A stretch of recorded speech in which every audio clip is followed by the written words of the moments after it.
पर्दे के चरणों में मेरा सत सत वंदन।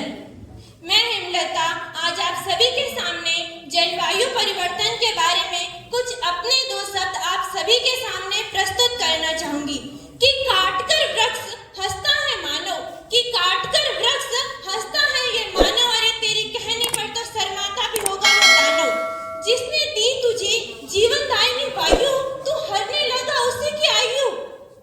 बनाई तूने इमारतें गगनचुंबी, लगाए कारखाने आलीशान, निगल कर लाखों वृक्षों की जान, नरक बनाकर ये पावन धरा।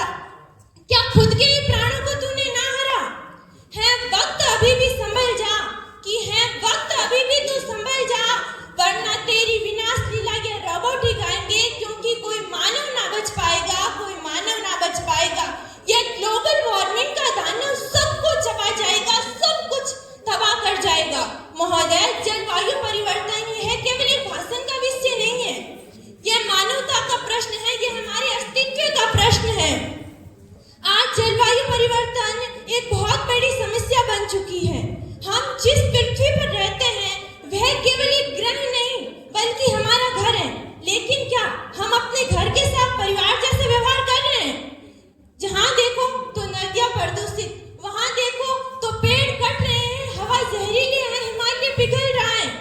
यह प्रकृति की चेतावनी है कि संभल जाओ, वरना तुम्हारा अंत निश्चित है। और अंत में मैं बस यही कहना चाहूंगी कि पृथ्वी हमारी नहीं है, हम पृथ्वी के हैं। समय रहते वरना तुम्हारा सपना और तुम खुद और तुम्हारा भविष्य सब कुछ नष्ट हो जाएगा। और अंत में यह भी कहना चाहूंगी कि पर्यावरण के बगैर हम कुछ नहीं है, बदलाव आसमान से नहीं आता। जय हिंद।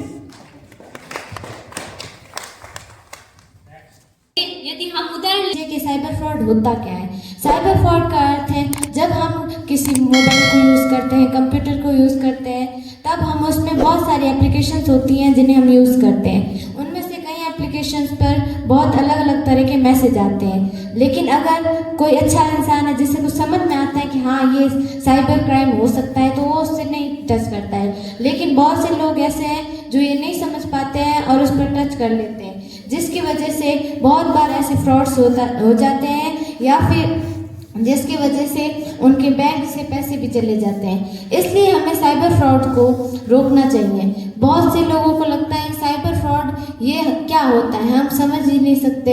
ऐसे लोगों को ये जानना ज़रूरी है कि साइबर फ्रॉड कितना खतरनाक है। साइबर फ्रॉड से बचने के लिए हमें बहुत से उपाय करने चाहिए। सबसे पहले तो जो भरोसेमंद एप्लीकेशंस हैं जिन्हें हम डेली में यूज़ करते हैं, उन्हीं एप्लीकेशंस को यूज़ करना चाहिए।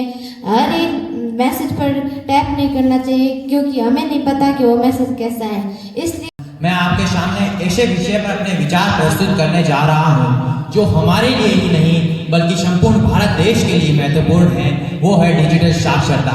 डिजिटल साक्षरता का मतलब केवल मोबाइल और कंप्यूटर चलाना ही नहीं बल्कि उसका सदुपयोग कर लाभ कमाना ही डिजिटल साक्षरता कहलाता है। वो लाभ ऑनलाइन नेट बैंकिंग, आपसी पारिवारिक संबंधों को मैसेंजर्स के माध्यम से मजबूत बनाए रखना, इसके साथ साथ आपसी पारिवारिक संबंधों को तकनीकी रूप से हम जो है अपने संबंधों से पार्टियों के सीने में जोश और उमंग को भरते हुए आगे की ओर बढ़ रहा हूँ। डिजिटल साक्षरता के माध्यम से व्यक्ति समय की हर बड़ी से बड़ी समस्याओं का निपटान कर सकता है, उसका निदान कर सकता है। आइए अब हम सब लैंगिक समानता। लैंगिक समानता यानी कि हम सभी अपने समाज में देखते हैं लड़की और लड़के में भेदभाव। आजकल तो बहुत कम हो गया, लेकिन प्राचीन समय में बहुत ही ज़्यादा था लैंगिक असमानता।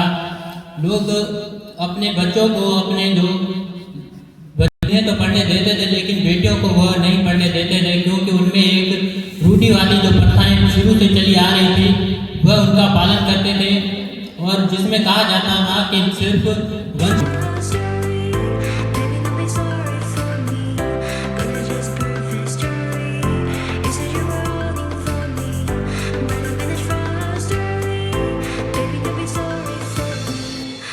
Just prove this story.